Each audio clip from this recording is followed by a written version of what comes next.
Okay, so we're on the road. As you can see, we have snow. Welcome back to Sasquatch Prospect. So I got Oliver with me here. He's joining us on the channel again. He's driving today. We're in Southern Ontario. What about me? Okay, I'll start that again. So we're gonna go check out Port Dover. This is a really cool, like, historic port town on Lake Erie. Really fun place to go in the summertime. Quite legendary in Ontario for numerous reasons. And then in Port Dover, there's like another maritime museum because the Great Lakes, basically like Cleveland, Chicago, parts of Ohio, like all over, like that whole area, they're all seaports. They have access to the ocean through like a bunch of canals, channels, and locks, and starting in the St. Lawrence Seaway, and then going into Lake Ontario, and then up through the escarpment up into Lake Erie, and then into Lake Huron, and then into Lake Michigan, and then finally into Lake Superior. And the Great Lakes, like, you hear about the Gordon Lightfoot song, The Wreck of the Edmund Fitzgerald, like that's sunk in Lake Superior. There's stories of, like, seeing ghost ships on the lake at night, and like phantom cries, and islands where people were marooned. There's actually quite a lot of cool, fascinating history, like in the Great Lakes. There's a lot happened there. It's basically, oh yeah, well, because anything coming from the ocean in the Atlantic comes through the St. Lawrence, and like Milwaukee, Cleveland, Duluth would be in Minnesota, would be the last port of, like, access for the Americans. But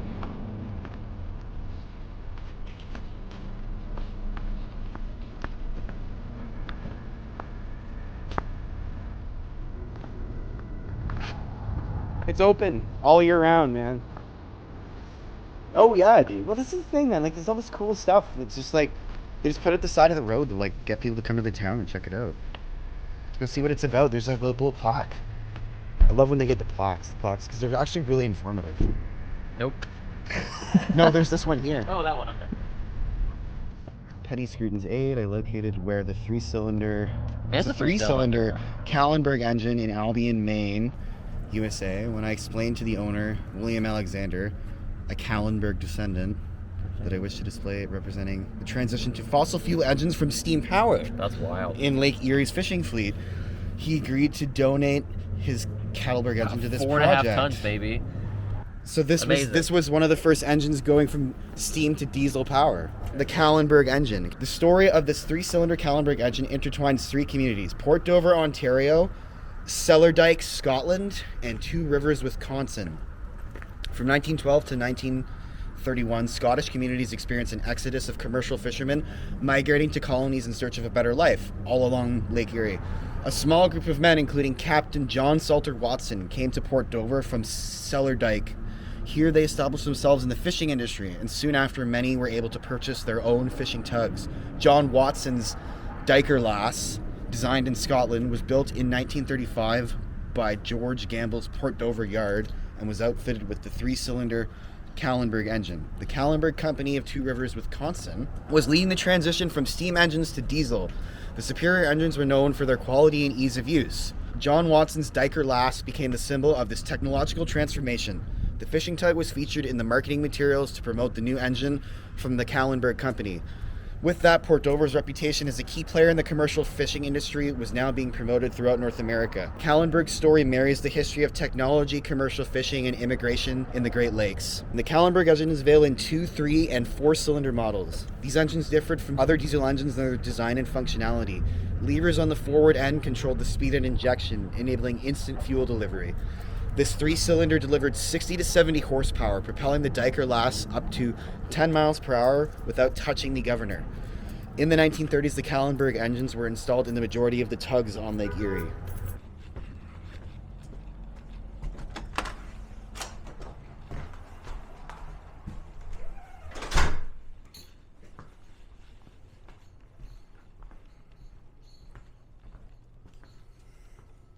Oh, diving. Nice. Tom Backus, Port Rowan's pioneer diver and inventor. Hard hat diving has been around for over 200 years. Until the late 20th century, the metal helmets were very large, heavy, and expensive. Growing up on his family's grist mill near Port Rowan, Tom and his brothers began creating experimental diving suits in the 1930s. Tom created many of his own lightweight helmets. The one here was made in 1946 out of beaten copper scavenged plumbing fixtures. The helmet had a telephone for communication with the surface. This is the helmet Tom used for the next 20 years for salvage operations, dock repairs, other underwater work around Port Dover and Port Rowan. So it's made out of beaten copper and scavenged plumbing fixtures. So the air would come in here. The air would come in here, and then they've got the little half-turn valve. Comms. That's the comm cable. This right here, that fitting, that's electrical communications fitting. The earphones, you can see in here, another electrical connection, hose connection, exhaust, faceplate, and it's just made out of beaten lead weights too. They've got lead weights on the sides there to keep the helmet weighted, because the helmet will be buoyant, right? Positively buoyant helmet. So lots of cool diving history. Really cool. So this is what the rack operator would wear on the surface. So in underwater construction or repairs, a diver must be able to communicate with those on the surface so they can lower materials down or haul things up. Tom Backus had great expertise in the area of radios and telephones. The helmet on this panel is fitted with both speakers and a microphone. They were taken from the telephone receivers of the day, 1946. The black cable would rise to the surface, attached to the air hose, and plugged into a red box below. This unit, powered by the car battery, was equipped with headphones and a hands-free mic. So that's the rack box. That's their communications box.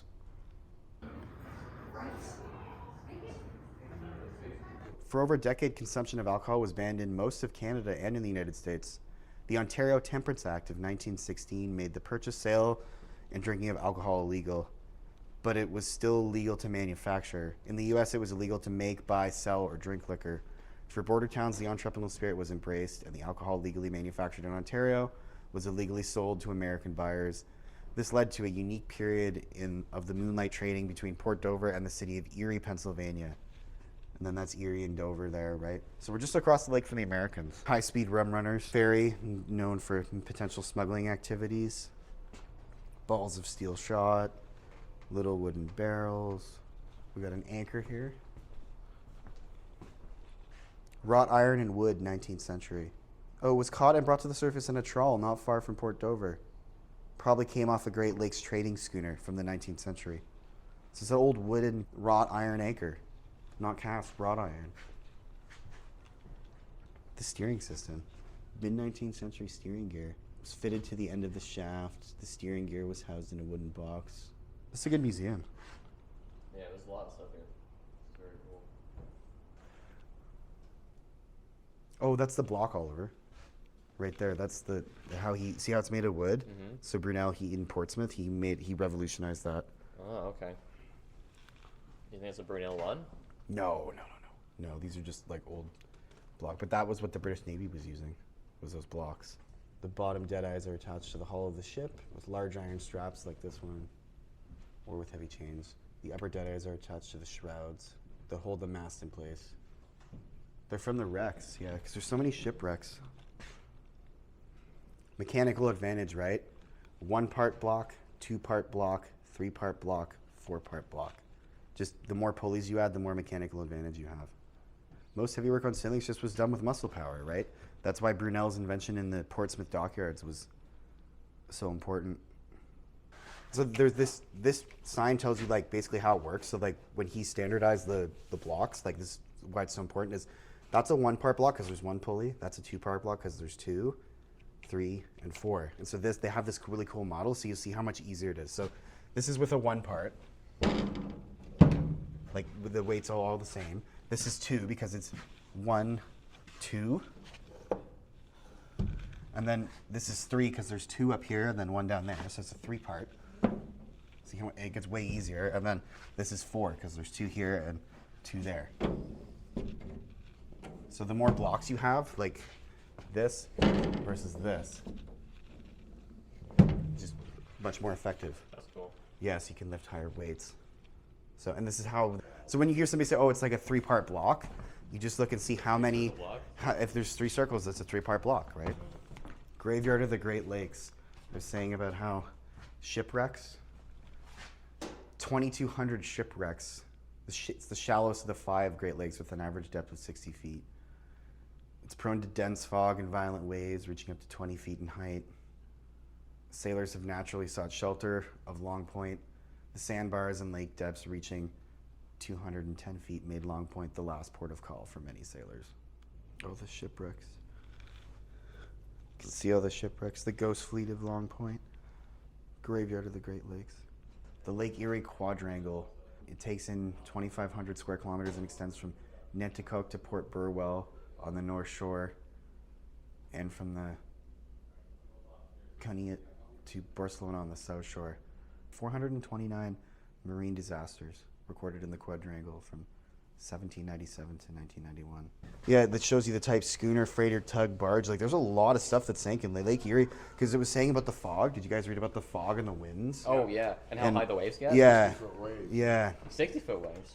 But this is crazy. Like, 429 recorded marine disasters in the quadrangle between 1797 and 1991. Yeah. And literally, like, most of this is land, right, and along the shore. Yeah. So it's all like what we were just driving in. Port Rowan, right here. There's like, all the sandbars that are here. Yeah. And they're saying that the depth there is like 210 feet. Yeah, And yeah. if the average depth of the lake is 60 And so- feet, that's pretty crazy. yeah, and only 25 square kilometers, right? Yeah. Like, so it's nuts. Yeah. And then, yeah, they pulled Water's treacherous. all of this. Oh, man, it's so treacherous. They pulled all of this out here. You see a Scottish flag there. Yeah. And they were all Scottish guys. They were all Scottish fishermen that settled, like, in Very cool. along Lake Erie and were fishing. You know, like this, all this stuff came from that wreck. Oh yeah, yeah. And the mystery, they solved one of the mysteries. Like, because ships would just disappear. Yeah. Like, they'd leave port and then they would just not They'd come never show back. up, Yeah, yeah. and people were like, "What happened? Like, where did it go?" Lighthouse lights, pistol, officer's saber and scabbard, 1860s, various ship things and ship stuff, notable builders, lots of shipbuilding, Scottish roots all along the Great Lakes. Hammers, fitting tools, gears, lights, propellers, wheels, blocks, that's a jigsaw, bilge pump, cast iron 19th century, mast cap, cleat, block and tackle, boat building in Port Dover, chest of tools, clamps, saws, block planes, all kinds of stuff, chisels, shipwrighting tools, wooden hammers for fitting wood and joinery and stuff like that. Strong history of boat building, beginning in the need for boats to transport timber and grain leaving the area. Captain McSwain built the steamer Dover in 1848 to tow barges.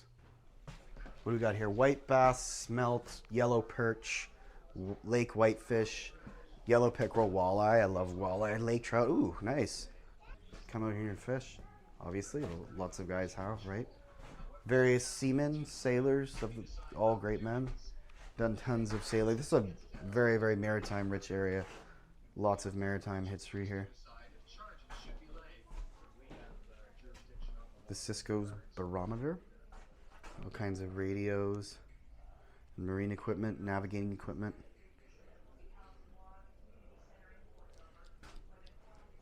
So this section's all about the fishing in the Goat Lakes, the quadrangle.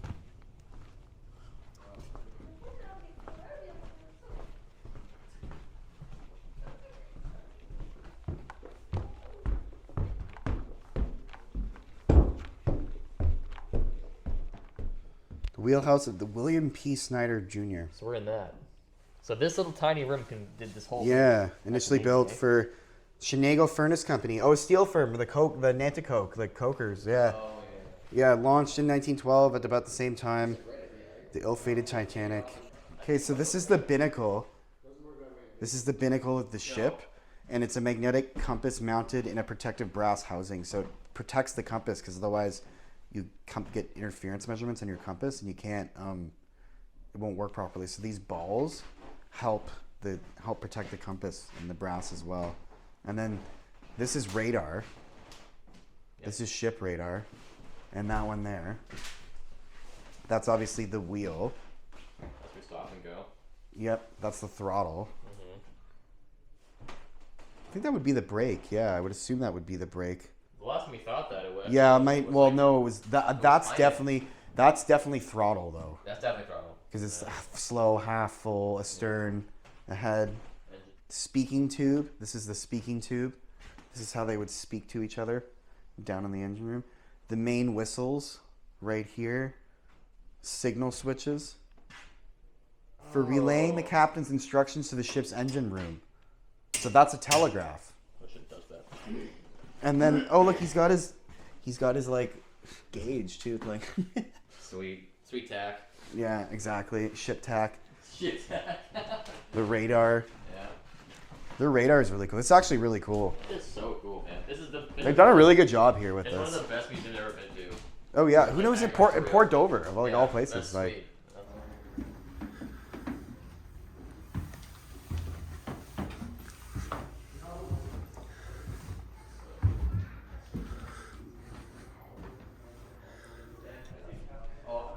Oh, the steam whistles.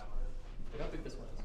Yeah, dude, I'm so happy you're here for this. Isn't this like a cool This is what I do on my channel, man. We just drive around. If stuff doesn't work, you just go to the next place. It's so and then enriching. usually the next place is like better than the last place.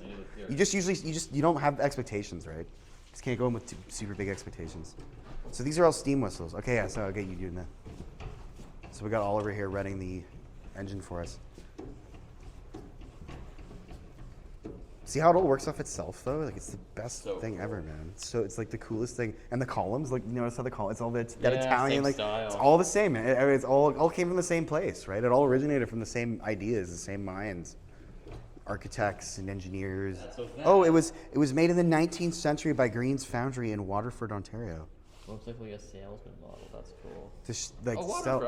Look at the piston rod. Not the crankshaft, the piston rods. Like it's got everything in it, man. Yeah, it's amazing, right? Like, and then you've got look at how all the everything works off of itself. It's like. That's so cool. And look how the crank is like. Oh god, this is like so good, it's man. So cool. I love the. And this is the cam. This is the cam. That's the crank. That's the piston rod. And those are the valves. That's the timing, and it's self-timing based off the rotation of around the circle, and the way everything like just moves. It's like actually one of the most ingenious designs ever. Like, yeah, it's so simple.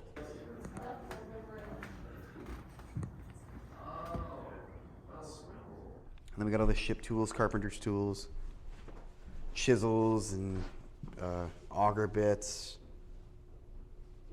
planes, broad axe, hammer, fireplace jack, adjustable rudder and jack for hanging pots and trussed meats over an open fire. Blacksmith made more auger bits for ship carpentry, right? Some big holes on ships. Faucets, musket and barrel, sword and scabbard, engine nameplate, sailmaker's kit with 3 needles, shipbuilder's caulking iron. There's a faucet, sword and scabbard, engine nameplate. Alrighty, so we finished up the inside of the museum. That was awesome. The Lake Erie Quadrangle, the diving, rum running, shipbuilding, this immigration of the Scottish fishermen to Lake Erie, all kinds of cool stuff, all the history of the Great Lakes, the pirates, the really rich naval history here. So that's one of the boats they have, the Alameda. So we're just gonna walk along the thing here. So this is the harbor. That's the Port Dover Lighthouse out there. That was the ship we were in, the front of the ship. See the Port Dover Lighthouse. So I hope you guys enjoyed it. That was the Port Dover Harbor Museum. Really, really cool, really fun. Definitely check out if you're ever in the Port Dover area. Sasquatch out.